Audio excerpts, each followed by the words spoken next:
بسم الله الرحمن الرحيم.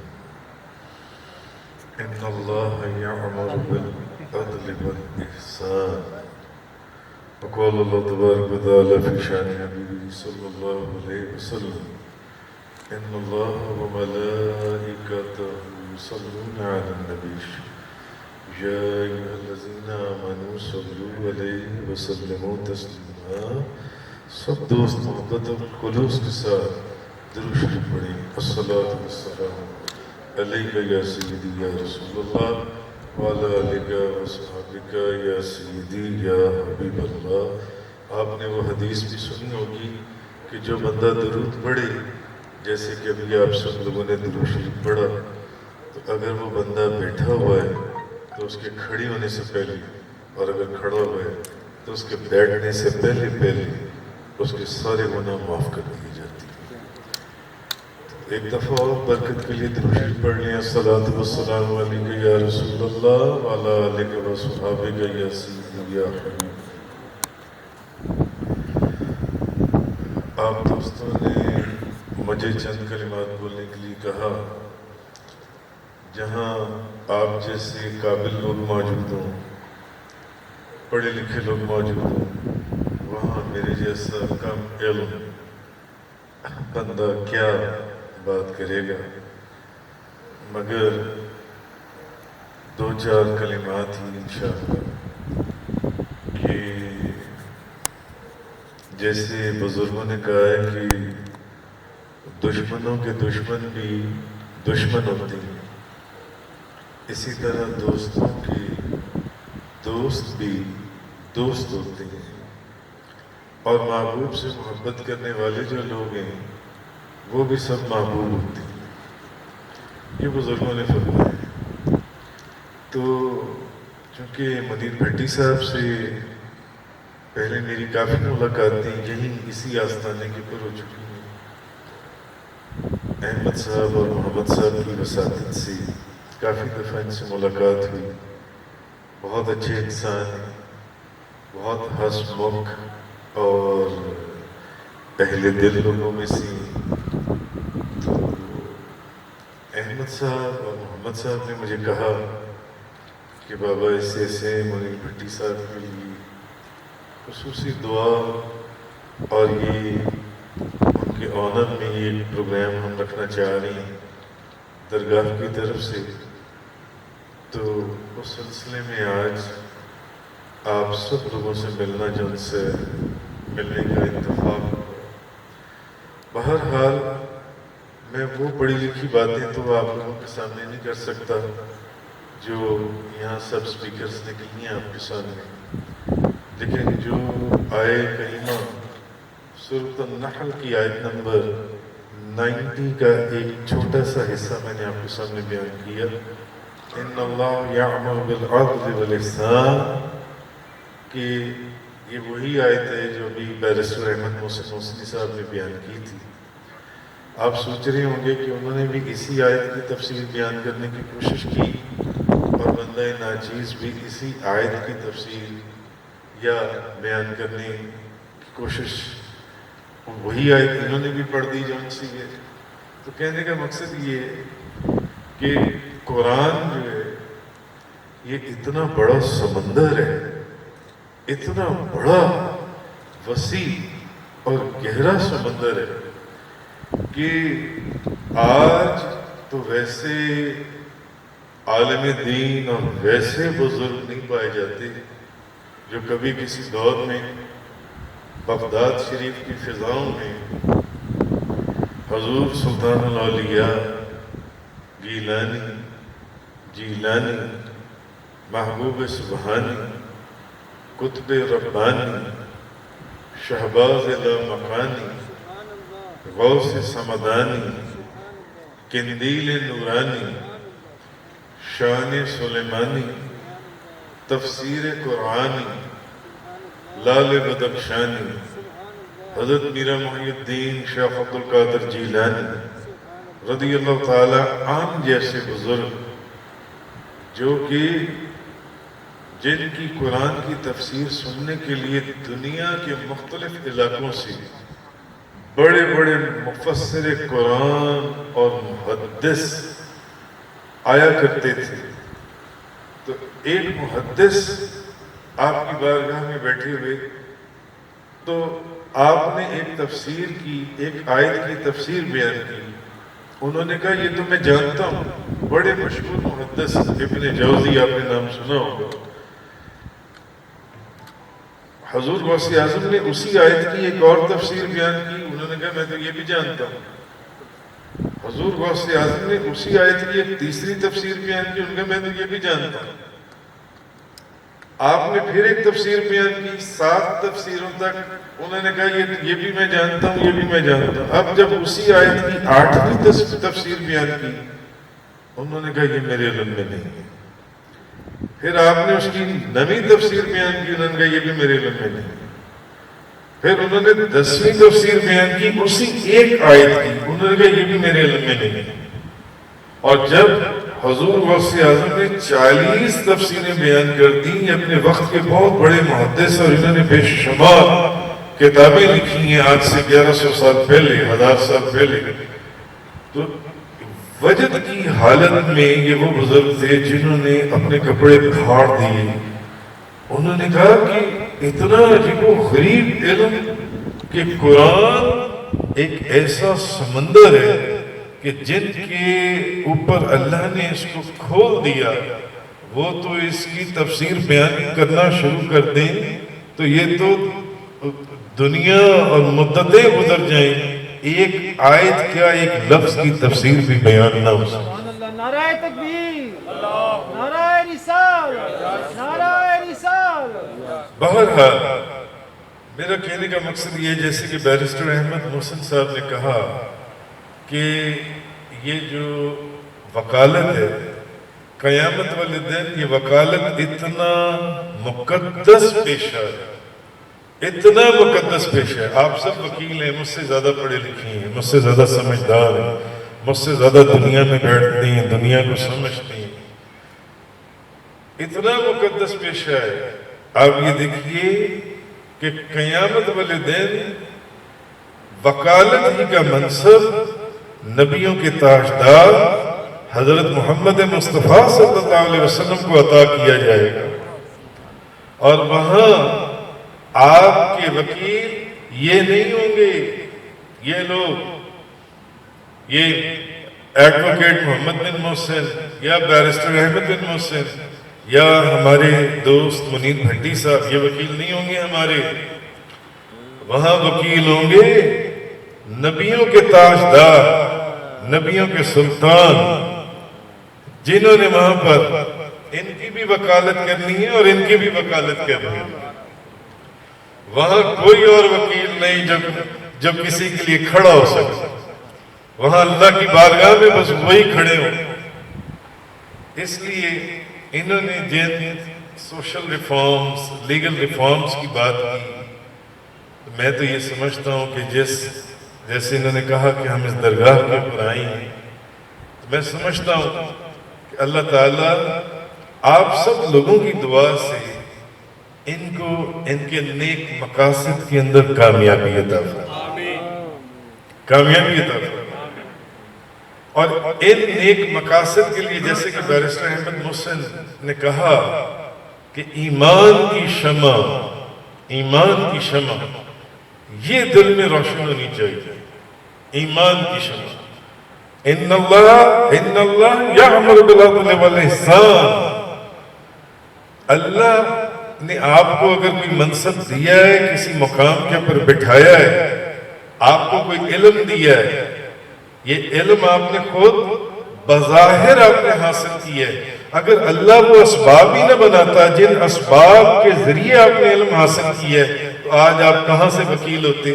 وہ یہ کہہ رہا ہے کہ بس اللہ تمہیں حکم دیتا ہے ایک عدل اور انصاف کا اور دوسرا نیکی کرنے کا. نیکی یہی ہے کہ عدل اور انصاف کے اوپر قائم ہو جاؤ، عدل اور انصاف کے اوپر. امام جلال الدین سیوطی رحمۃ اللہ علیہ، جن کو نبی پاک صلی اللہ علیہ وسلم کی 75 مرتبہ کھلی آنکھوں سے زیارت ہوئی، وہ اپنی کتاب تاریخ الخلفاء کے اندر ایک واقعہ لکھتے ہیں وہ لکھتی ہیں جنگ صفین کا موقع تھا تو حضرت علی کرم اللہ وجہ کریم ان کی زرہ گم ہو گئی جنگ صفین کے موقع پر۔ کچھ عرصے کے بعد جب حضرت علی، آپ جانتے ہیں کہ ان کا مزار بھی کوفہ کے اندر ہے، جب کوفہ میں شفٹ ہو گئے، کوفہ چلے گئے، تو انہوں نے اپنی وہی زرہ ایک یہودی کے پاس دیکھی۔ انہوں نے اس یہودی کو کہا کہ یہ زرہ تو میری ہے، نہ تو میں نے تمہیں یہ زرہ بیچی اور نہ میں نے تمہیں یہ زرہ تحفے میں دی، اور یہ زرہ میری ہے، میں پہچانتا ہوں جو جنگ صفین کے اندر اس مقام کے اوپر غائب ہوئی تھی۔ اس یہودی نے کہا کہ نہیں، اس زرہ کا مالک میں ہوں کیونکہ یہ میرے قبضے میں ہے۔ آپ نے فرمایا کہ اچھا تو پھر چلو قاضی وقت سے اس کا فیصلہ کروا لیتے ہیں۔ اس وقت قاضی شرائح تھے، آپ ان کے ساتھ، اس یہودی کے ساتھ اس کے پاس چلے گئے۔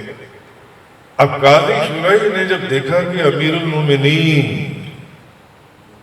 امام المسلمین حضرت علی کرم اللہ وجہ کریم تشریف لا رہی ہیں، تو اس نے انہوں نے حضرت علی کو اپنے ساتھ والی سیٹ کے اوپر بٹھایا، بیٹھ گئے۔ انہوں نے کہا یا امیر المومنین، اب آپ حکم فرمائیے، آپ میری عدالت میں؟ فرمایا ہاں، یہ جو یہودی ہے اس کے پاس یہ جو زرہ ہے یہ میری ہے، مگر یہ نہیں مانتا، نہ تو میں نے یہ زرہ اس کو بیچی ہے نہ میں نے اس کو تحفے میں دی ہے۔ قاضی شرائح نے اس یہودی سے پوچھا کہ بھئی تم بتاؤ تم کیا کہتے ہو؟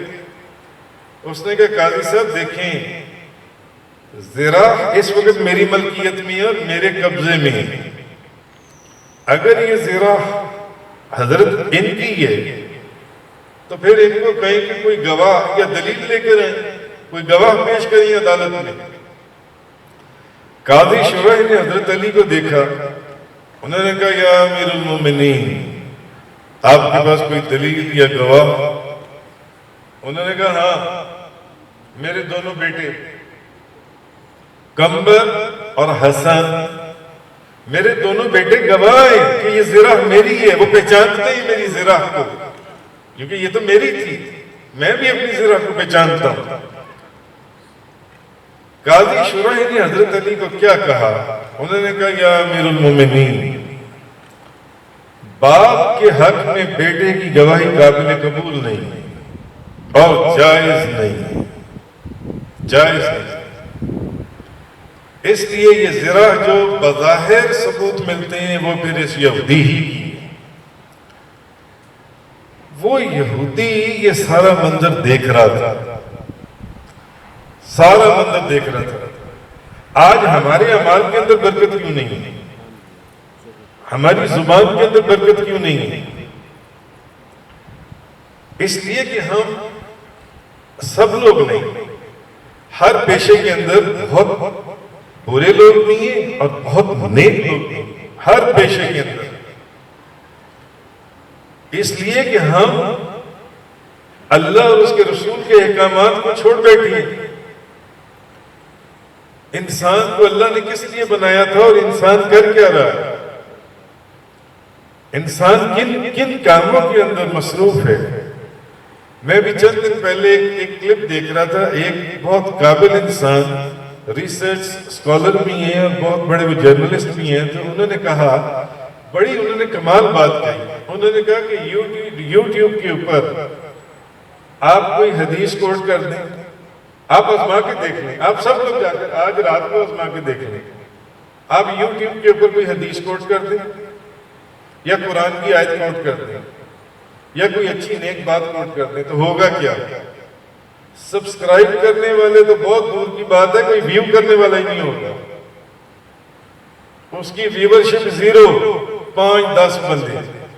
انہوں نے کہا، اب میں یہ 5-6 دن پہلے میں نے اس بندے کا کلپ دیکھا، میں اس کا نام نہیں لینا چاہتا، بہت قابل آدمی ہے، بہت فیمس ریسرچ سکولر ہے اور جرنلسٹ ہے۔ اس نے کہا لیکن، اس نے کہا آپ کیا کریں؟ اس نے کہا آپ ایسا کریں، کہ آپ کسی کوئی گندی بات لکھ دیں، کوئی گندا لطیفہ لکھ دیں، کوئی گندی بات لکھ دیں، کوئی اسپائسی کلام لکھ دیں، آپ اس کی بات میں آپ کو بتا رہا ہوں. اس نے کہا عامر لیاقت کا یہ جو آج کل سکینڈل ہے، اس نے کہا آپ کو اس کا ایک 15 سیکنڈ کا کلپ لگا دیں. اس نے کہا ویوز ہی ویوز، ہزاروں ویوز، سینکڑوں، ہزاروں، لاکھوں ویوز آپ کو مل جائے. لیکن اگر آپ قرآن کی آیت لگائیں، آپ سارے لوگ آج آزمائیں جا کر آپ حدیث لگائیں، کوئی ویو کرنے والا نہیں ہے، کوئی ویو کرنے والا نہیں. کہنے کا مقصد یہ ہے، اصل چیز جو سی ہے، وہ جو یہودی تھا اس نے حضرت علی کو مخاطب کیا. اس نے کہا اے علی کرم اللہ وجہ الکریم، اس نے کہا آپ ہی مجھے اس جج کے پاس لے کر آئے، اپنے جج کے پاس، اپنے قاضی کے پاس آپ ہی لے کر آئے، اور آپ امیر المومنین ہیں، امام المسلمین ہیں، وہ آپ جو حکم فرما دیں آپ ہی کے تو لگائے گئے پوری دنیا میں جج ہیں جو اپنی عدالتوں میں کام کر رہے ہیں، اور آپ اس جج کی عدالت میں ایسے بیٹھے ہوئے ہیں ایک سوالی بن کر، اور اس جج نے جس کو آپ ہی نے تعینات کیا اس نے آپ ہی کے خلاف فیصلہ دے دیے. واہ، نعرہ تکبیر، نعرہ رسالت.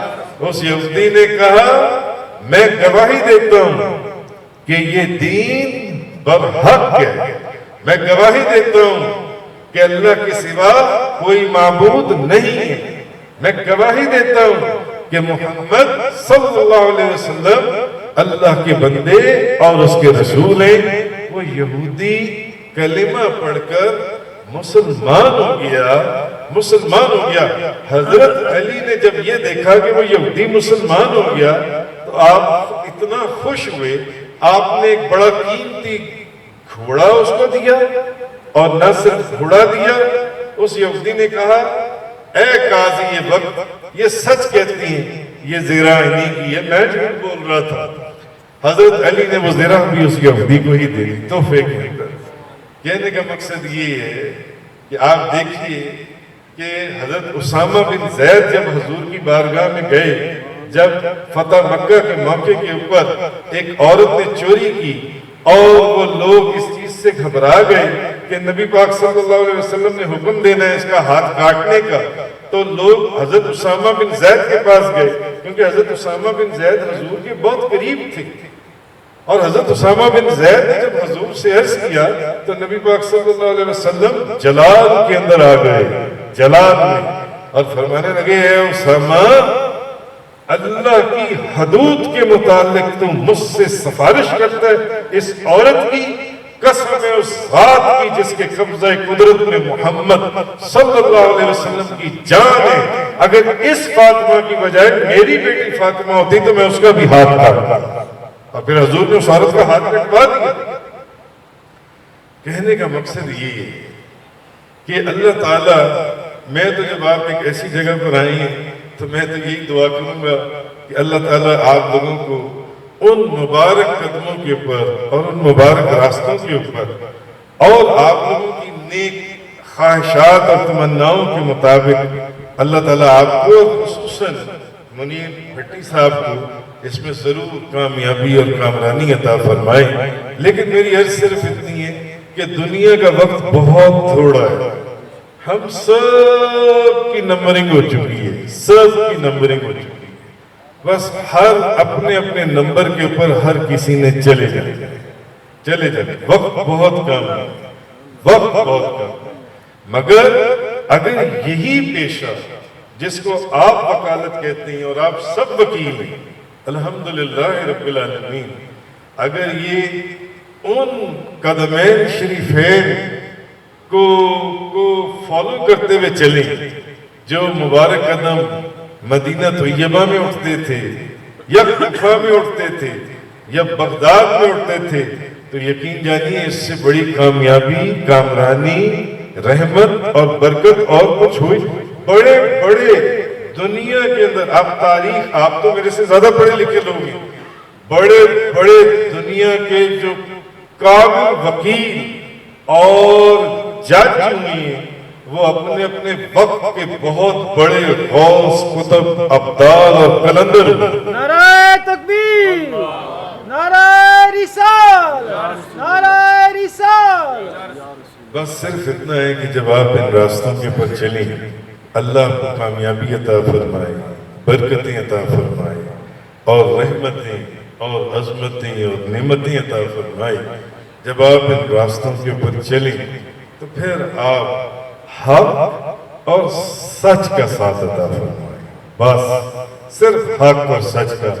میرے جو ہمارے درگاہ محسنیہ سے بھی جتنے وکلاء جان سے وابستہ ہیں، میں ان سے بھی یہ عرض کروں گا کہ وہ سب لوگ بھی بھلے اس وقت وہ سب یہاں موجود ہیں، وہ سب یہاں موجود نہیں ہیں، وہ منیر بھٹی صاحب کو ضرور سپورٹ کریں، ان کی کامیابی کے لیے دعا فرمائیں.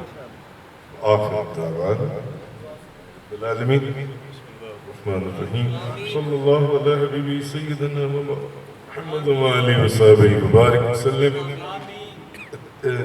دیکھیں یہ جو محفل تھی آپ نے بھلے یہاں جو تمام دوست بیٹھے ہوئے مگر میں نے اس پوری محفل کے اندر الحمدللہ کوئی بات بھی میں نے دنیا کی نہیں دیکھی. بھلے وہ ان دوستوں نے بیان کیا، بھلے وہ محمد بن محسن نے بیان کیا، وہ بھلے بیرسٹر احمد محسن صاحب نے بیان کیا، منیر بھٹی صاحب نے بیان فرمایا. جو میں سن رہا تھا مجھے اس کے اندر دنیاوی کوئی چیز نظر نہیں آئی. کیونکہ اگر دنیاوی چیز نظر آتی تو پھر بات بھی کچھ اور ہوتی، پھر الفاظ بھی کچھ اور ہوتے اور دعائیں بھی کچھ اور ہوتی، یا دعائیں ہوتی ہی نہ. مگر چونکہ میں نے سب کا بیان سنا یہاں بیٹھ کر اور سب کے بیان کے اندر ہر کسی کی توجہ، ہر کسی کے الفاظ کے اندر اللہ کی مدد کی طرف ایک رغبت اور ایک طلب تھی. ہر کسی نے بار بار یہی کہا. منیر بھٹی صاحب کی مثال لے لیں، انہوں نے عمرے کا پورا تعارف کروایا، اپنے طواف کی کیفیات کا بیان کیا اور انہوں نے کہا وہاں یہ جو مجھے نعمت حاصل ہوئی شاید میں یہ سمجھتا ہوں کہ یہ اللہ کی طرف سے ایک قبولیت کی مہر ہے.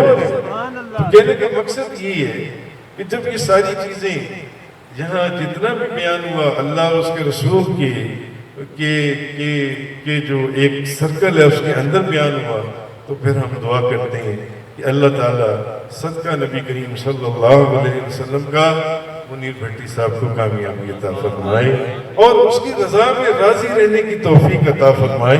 اصل برکت اس کی رضا کے اندر، اس کی رضا کے اندر، اس کی رضا میں راضی رہنے کی توفیق برکت عطا فرمائے اور دوستوں کو ان کے قدم کے ساتھ قدم ملا کر چلنے کی بھی توفیق عطا فرمائے. اور کیا کہتے ہیں اللہ تعالیٰ ان کو حاسدوں کے حسد، شر پسندوں کے شر اور دشمنوں کی دشمنی سے محفوظ فرمائے، اپنی حفظ و امان عطا فرمائے، رحمتیں اور برکتوں کے دروازے ان کے لیے کشادہ فرمائے.